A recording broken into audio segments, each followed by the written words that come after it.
ఎంపీపీలకి మాజీ ఎంపీపీలకి ముఖ్యంగా ఇడికి విచ్చేసిన బీఆర్ఎస్ పార్టీ కుటుంబ సభ్యులందరికీ కూడా పేరు పేరున నా హృదయపూర్వక నమస్కారాలు తెలియజేస్తా ఉన్నాను.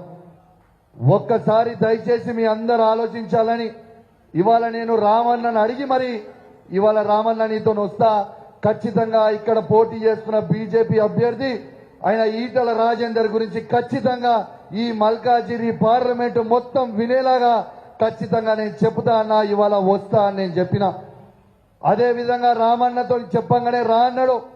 ఇవాళ వచ్చిన మీ అందరికీ ఒక్కటే మాట చెప్తున్నా, హుజురాబాద్ నియోజకవర్గంలో చెల్లని రూపాయి ఇవాళ మల్కాజిరిలో ఎట్లా చెల్లుతుంది అనేది ఒక్కసారి మీరు ఆలోచన చేయండి అని చెప్పి ఈ సందర్భంగా తెలియజేస్తా ఉన్నాను.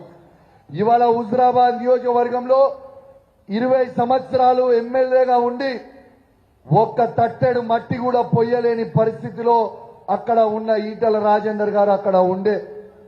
ఇవాళ హుజురాబాద్ ప్రజల్ని మోసం చేసిండు, గజ్వేల్ ప్రజల్ని మోసం చేసిండు, అన్నం పెట్టిన కేసీఆర్ గారిని మోసం చేసిండు.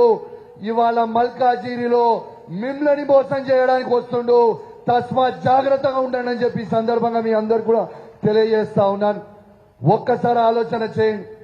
ఇవాళ 20 సంవత్సరాలు నువ్వు అధికారంలో ఉన్నావు కదా, నువ్వు మంత్రిగా చేసినావు కదా, ఒక 5 సంవత్సరాలు అధికారం లేకుండా ఉండలేకపోతున్నావా? ఎందుకు ఇక్కడ మల్కాజిరికి వచ్చి పోటీ చేయాల్సిన అవసరం నీకు ఏముంది అని చెప్పి నేను అడుగుతా ఉన్నాను. మీరు బాగా ఆలోచన చేయండి. కేవలం తను సంపాదించుకున్న అక్రమ సొమ్ముని కాపాడుకోవడానికి ఇలా మళ్ళా బీజేపీ అభ్యర్థిగా మల్కాజిరికి వచ్చి పోటీ చేస్తా ఉన్నాడు. ఇవాళ కేవలం ఆయన సంపాదించిన ఆ భూములని కాపాడుకోవడానికి ఇవాళ మల్కాజిరిలో వచ్చి పోటీ చేస్తుంది. దయచేసి మీ అందరు కూడా మర్చిపోద్దని విజ్ఞప్తి చేస్తా ఉన్నాను. నిన్నెక్కడో చూసినా, సోషల్ మీడియాలో ఎన్నో చూసినా, నేను దేవుని గురించి బాగా నమ్ముతా, నేను దేవుని గురించి చెప్తా, నేను మొక్కుతా, గుడిలు కట్టాలి అని చెప్తా ఉన్నాడు. నేను మీకు చెప్తా ఉన్నా, నేను హుజురాబాద్ బిడ్డని. హుజురాబాద్ లో 20 సంవత్సరాల ఏ ఒక్క నాడు కూడా దేవుని బొట్టు కూడా పెట్టుకోలేదు. సిగ్గు లేకుండా ఇక్కడికి వచ్చి మళ్ళా దేవుని గురించి మాట్లాడుతుంది కూడా దయచేసి మీ అందరు కూడా గుర్తు పెట్టుకోవాలని చెప్పి ఈ సందర్భంగా మీ అందరు కూడా తెలియజేస్తా ఉన్నాను. ఒక్కసారి ఆలోచన చేయండి. ఇలా ఇదే ఈటల రాజేందర్ గారికి ఇంగ్లీష్ రాదు, ఇదే హిందీ రాదు. ఇలా సునీత మహేందర్ రెడ్డికి ఇంగ్లీష్ రాదు, హిందీ రాదు. పార్లమెంట్ లో పోయి ఏం మాట్లాడతారు పై వీళ్ళు? ఇలా అదే చదువుకున్న వ్యక్తి రాగిడి లక్ష్మారెడ్డి గారికి అద్భుతంగా ఇంగ్లీష్ మాట్లాడతాడు, అద్భుతంగా హిందీ మాట్లాడతాడు. పక్కా లోకల్, ఖచ్చితంగా మీ గొంతుగా నిలబడతాడు. రేపు పార్లమెంట్ లో మల్కాజిరిలో మీ గొంతుగా నిలబడి మీ సమస్యలకి లేవనెత్తాడు. దయచేసి మీ అందరు కూడా ఆలోచించాల్సిన అవసరం ఉన్నది. ఇంకా ఎన్ని రోజులండి? ఎన్ని రోజులు ఇదే ఈటల రాజేందర్, ఎన్ని రోజులు ఇదే సునీత మహేందర్ రెడ్డి? ఈ 40 ఏళ్ళు వాళ్ళే ఉంటాడు, 40 ఏళ్ళు ఈయనే ఉంటాడు. హుజురాబాద్ ఆయనకే కావాలి, గజ్వేల్ ఆయనకే కావాలి, ఇటు వస్తే తాండూరు వీళ్ళకే కావాలి, వికారాబాద్ కావాలి. ఇక కొత్త ఎవరికి అవకాశం వద్దా? ఒక్కసారి మీరు ఆలోచన చేయండి. ఖచ్చితంగా లక్ష్మారెడ్డి గారిని మీరు గెలిపియండి. ఖచ్చితంగా కేసీఆర్ గారు, కేటీఆర్ గారు తనకి అండగా ఉంటారు. ఖచ్చితంగా మీ అన్ని గొంతులు కూడా ఖచ్చితంగా వినిపించే ప్రయత్నం కూడా చేస్తాడని మీ అందరికీ కూడా విజ్ఞప్తి చేస్తా ఉన్నాను. దయచేసి మీ అందరు కూడా దండం పెట్టి చెప్తున్నా, నా చేతులు జోడించి మీ అందరు కడుపులోకి తలకాయ పెట్టి మరీ చెప్తా ఉన్నాను. జర దయచేసి కొట్లాడదాం, ఎవరు అధైర్యపడకుని. ఖచ్చితంగా మనకి కేసీఆర్, కేటీఆర్ ఉన్నారు, ఏమీ కాదు. ఖచ్చితంగా ఇక్కడ ఉన్న ముఖ్యమంత్రి రేవంత్ రెడ్డి గారితో ఏమి కాదు. కేసీఆర్, కేటీఆర్ ఈ ఎంటిక కూడా పీకలేడు, ఎంటిక కూడా పీకలేవు. బిడ్డ, నువ్వు అమ్ముడు పోయేటోనివి, నాకంటే బాగా మీ అందరికీ తెలుసు. మీరే ఆలోచన చేయండి. మీ పార్లమెంట్ సభ్యుడు ఉండే ఈ 5 సంవత్సరాల కనీసం మీకు ఏనాడన్నా ముఖం చూపించిండా? ఏడాడో ముఖం చూపించిండా? ఒక్కసారి మీరు ఆలోచన చేయండి. అదే విధంగా ఇవాళ సునీత మహేందర్ రెడ్డిని తీసుకొచ్చి ఇక్కడ ఎందుకు పెట్టిండా? సునీత మహేందర్ రెడ్డికి అసలు మల్కాజిరి పార్లమెంట్ ఏమన్నా సంబంధమా అంటే బీజేపీతో కుమ్మక్కై ఈడ డమ్మి అయిన సునీత మహేందర్ రెడ్డిని పెట్టి ఈటల రాజేందర్ గెలిపిద్దామని పెట్టినాం.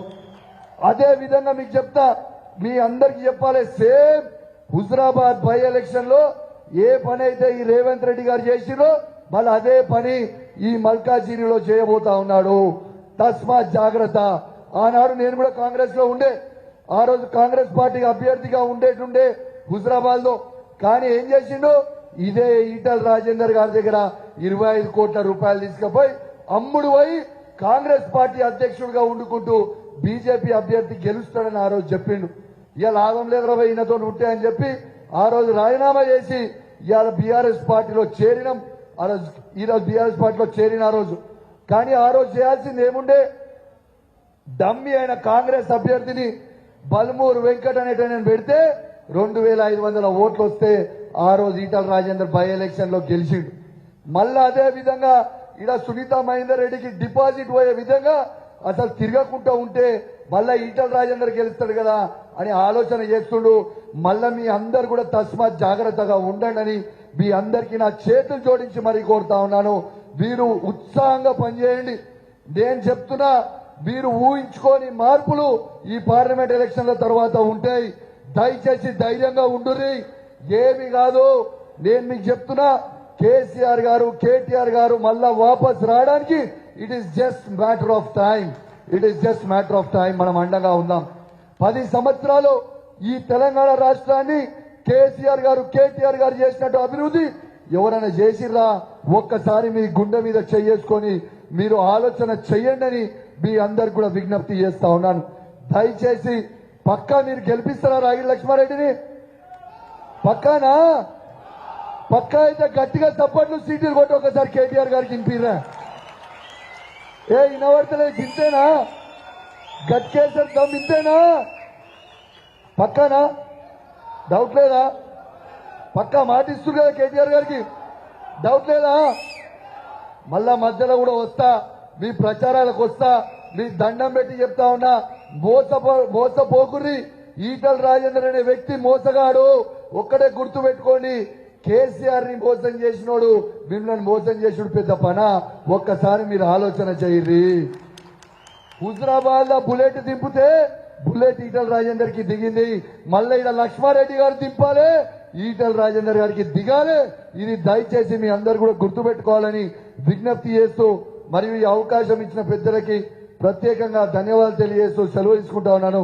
జై తెలంగాణ, జై కేసీఆర్.